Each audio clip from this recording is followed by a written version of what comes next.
जब हम किसी को प्रणाम करते हैं, उन्हें नमस्कार करते हैं या हमें कोई प्रणाम करता है, तो अनायास ही हमारे मुंह से निकलता है खुश रहो, गॉड ब्लेस यू, सदा सुखी रहो। ये जो प्रणाम के उत्तर में हमारे मुंह से निकलते हैं ना, ये कोई साधारण शब्द नहीं है, ये दुनिया के सबसे कीमती शब्द हैं। आजकल हम इन बातों को महत्व देना बंद करते जा रहे हैं, पर यकीन मानिए, जो प्रणाम के जवाब के रूप में आशीर्वाद हमें मिलता है या हम किसी को देते हैं, वो 100% चमत्कारिक शब्द होते हैं, बेशकीमती शब्द होते हैं।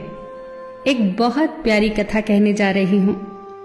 महाभारत का युद्ध चल रहा था। एक दिन दुर्योधन के व्यंग से आहत होकर भीष्म पितामह यह घोषणा कर देते हैं कि मैं कल पांडवों का वध कर दूंगा। इस घोषणा का पता जैसे ही पांडवों को चलता है तो उनके शिविर में बेचैनी बढ़ जाती है। सभी को भीष्म पितामह की क्षमताओं के बारे में पता था, इसीलिए सभी अनिष्ट की आशंका से परेशान हो जाते हैं। तभी श्री कृष्ण द्रौपदी से कहते हैं, तुम अभी मेरे साथ चलो। श्री कृष्ण द्रौपदी को लेकर सीधे पितामह भीष्म के शिविर में पहुंच जाते हैं।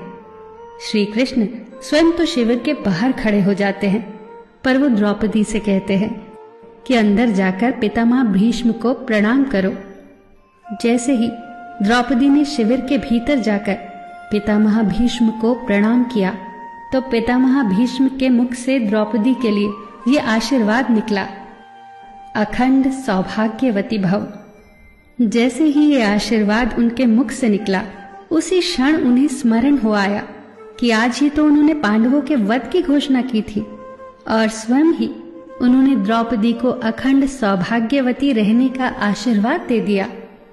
फिर पितामह भीष्म ने द्रौपदी से पूछा, पुत्री, क्या तुम इतनी रात को यहाँ अकेली आई हो या तुम्हें यहाँ श्री कृष्ण लाए हैं?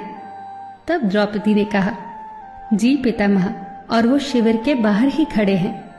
शिविर से बाहर निकलकर दोनों ने एक दूसरे को प्रणाम किया और पितामह भीष्म ने कहा, मेरे एक वचन को मेरे ही दूसरे वचन से काटने का काम केवल कृष्ण ही कर सकते हैं। शिविर से वापस लौटते समय श्री कृष्ण ने द्रौपदी से कहा, तुम्हारे एक बार जाकर पितामह को प्रणाम करने से तुम्हारे पतियों को जीवन दान मिल गया है। अगर तुम प्रतिदिन भीष्म, धृतराष्ट्र, द्रोणाचार्य आदि को प्रणाम करती होती और दुर्योधन, दुशासन आदि की पत्नियां भी पांडवों को प्रणाम करती होती, तो शायद इस युद्ध की नौबत ही न आती। जो हर घर में कलह कलेश का वातावरण रहता है, वो कहीं न कहीं इस बात के मूल से जुड़ा है कि हम संस्कार भूलते जा रहे हैं। हम जाने अनजाने अपने बड़ों की उपेक्षा करने लगे हैं। याद रखना कि हर चीज पैसे से खरीदी नहीं जा सकती, और ये भी याद रखना कि हर बात का जवाब गूगल से नहीं मिलता। उसके लिए बुजुर्गों के पास भी बैठना पड़ता है। शरीर की खुराक के साथ साथ हमारी आत्मा को भी खुराक चाहिए, जो संस्कारों से हमें मिलती है। हम भूलते जा रहे हैं आशीर्वाद के महत्व को। आशीर्वाद एक कवच की तरह होता है, जो हर बाधा से हमारी रक्षा करता है। कितनी सुंदर बात कही है किसी ने।